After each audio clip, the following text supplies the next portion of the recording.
Nak tak Donivia Channel shoutout Instagram korang? Cara dia mudah je. Subscribe Donivia Channel, turn on notification, komen bawah ni dengan type nama Instagram korang beserta ucapan kurang daripada 20 patah perkataan. Akaun terpilih akan dimasukkan ke latest video Donivia Channel. Jom try! Job Usha M_Firdaus_03 dengan ucapan setuju apa abang cakap dan good luck capai 100k.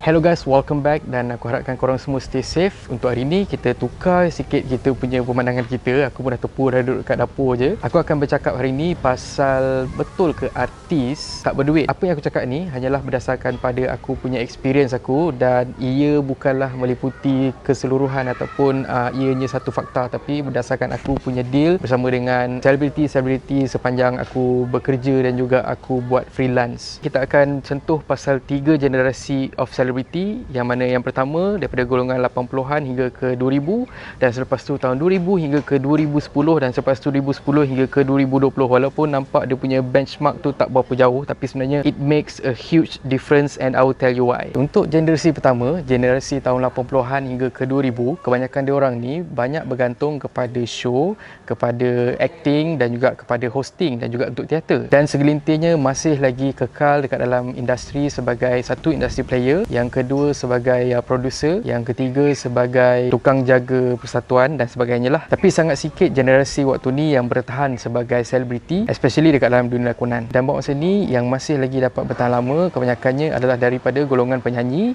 yang mana itu pun satu show dalam 500 hingga ke 2000 saja yang diorang dapat secara purata. Show diorang lebih kurang dalam sebulan ataupun 2 bulan sekali. Okay, ini realitinya. Kebanyakan mereka yang masih bertahan sebagai pelakon untuk generasi 80-an hingga ke 2000 ni, mereka sebenarnya banyak dibayar lebih rendah daripada pelakon generasi muda. So ada yang survive sebagai pelakon dan juga ada satu pekerjaan lain, 2 pekerjaan serentak. Ada yang buat produk, contohnya macam rendang kering, sambal belacan dan sebagainya. So itu pekerjaan mereka lah. Dan sebenarnya golongan ni ramai yang waktu kemuncak, waktu 90-an especially, ramai yang sebenarnya dah mewah disebabkan oleh bayaran daripada stesen TV, daripada show, daripada event, everything semua tu sebenarnya sangat-sangat tinggi pada waktu mereka. Cumanya mereka tak didedahkan cara ataupun tak didedahkan untuk simpanan masa depan, dan setengah daripada mereka ni yakin yang populariti mereka boleh bertahan lama sampailah pada saat recession tahun 1998, yang mana ia memberi impact yang sangat besar kepada sebahagian besar daripada diorang ni. Dan waktu-waktu macam ni banyak timbul isu pasal KWSP, pasal tabung seniman dan sebagainya. Tahun 2000 hingga ke tahun 2010 tu, kalau tanya aku anggap ia sebagai golden era lah untuk selebriti. Kebanyakan daripada diorang bergantung kepada show, lakonan dan juga hosting, yang mana ada antara mereka yang dapat daripada range RM5,000 hingga ke RM50,000 untuk satu malam, untuk satu event. Dan waktu ni pun dah bercambah stesen TV. Sebagai contoh, waktu tu dah ada Astro, dan Astro pun dah start ada Astrodia, yang mana perlukan banyak konten.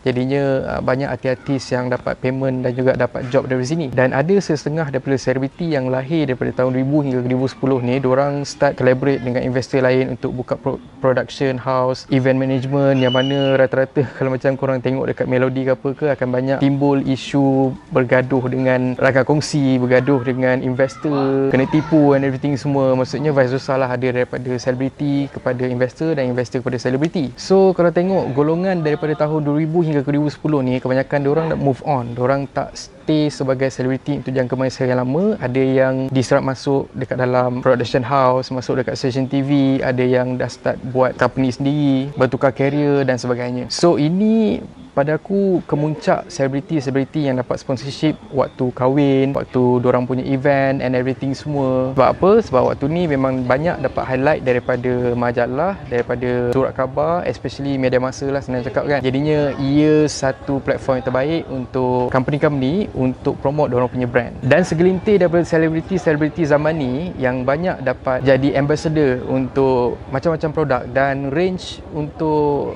jadi ambassador setahun lebih kurang dalam 50 hingga ke 500 ribu untuk seorang selebriti. So golongan ni lah sebenarnya yang waktu-waktu macam ni diorang diam, sebabnya alhamdulillah lah ada income yang diorang boleh maintain. Okey, cumanya walaupun kita nampak macam tak lama 2000 hingga 2010, tapi ada juga sebenarnya segelintir daripada diorang yang tak dapat nak adapt kepada dunia media sosial dan gunakan media sosial ni untuk jana pendapatan. So tak ramai daripada golongan ni yang dapat buat income daripada media sosial. Generasi ketiga ialah generasi sekarang ni, iaitu generasi tahun 2010 hingga ke tahun 2020, yang mana kebanyakan selebriti ni silih berganti. Tak banyak antara diorang yang masih lagi kekal bergantung kepada show, kepada hosting, kepada nyanyian sebagai sumber pendapatan mereka, sebab diorang memang dah ada another platform yang diorang gunakan untuk dapat generate income dari situ. So kebanyakannya diorang dapat paid review daripada social media, diorang jadi founder kepada produk dan juga content creator dekat YouTube, Facebook dan juga Bigo. So itu jawab persoalan kenapa sebagai contoh macam artis A walaupun kata berlakon setahun sekali tapi still lagi boleh nampak mewah and everything semua.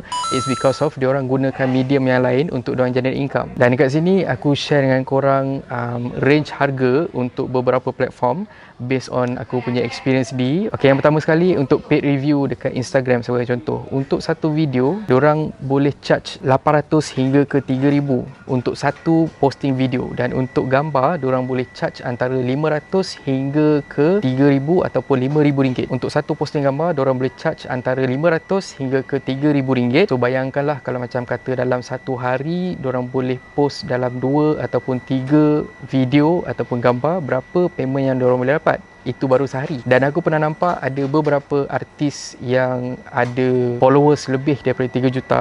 Everyday akan ada sekurang-kurangnya 3 ataupun 4 posting paid review yang diorang ambil. Okey, dan seterusnya untuk paid review dekat YouTube channel dalam 2000 hingga ke 15000 ringgit untuk satu posting ataupun satu konten. Okey, macam yang kita tahu, ramai selebriti yang sekarang ni dah pun bertukar angin dengan membuka channel YouTube masing-masing, yang mana kita tahu YouTube kalau buat konten kita akan dapat income. Jadinya ada antara mereka yang dapat income bulanan consistently lebih kurang dalam 2000 hingga ke 30000 ringgit untuk sebulan. Yang seterusnya ni FB stream, yang mana aku dapat nampak ramai juga selebriti yang telah pun transit pergi ke streaming daily, everyday. Dan untuk masa sekarang ni Facebook di bawah agensi, contohnya dekat Malaysia ni, akan hire streamer-streamer dan akan dibayar gaji bulanan. So ada antara mereka yang dapat income bermula daripada 1,500 hingga ke 42,000 ringgit sebulan. Tapi itu semua bergantung kepada tahap views selebriti itulah. So kesimpulannya, kalau macam kita tengok sekarang ni, kebanyakan selebriti generasi baru ni banyak yang tak bising sangat. Sebab apa? Kita sendiri pun dah tahu dah kenapa kan. Dan ada beberapa faktor yang sebabkan ada segelintir daripada selebriti-selebriti ni yang bising sebabkan faktor pandemik sekarang ni kan. Okey, mana-mana selebriti yang zaman-zaman lama, contohnya daripada generasi yang pertama dan juga generasi yang kedua ni, diorang seletih sebab bila kata nak kumpulkan followers dekat social media, lepas tu baru boleh start untuk generate income melalui paid review and everything semua tu, diorang rasa benda tu renyah, diorang rasa tak senang.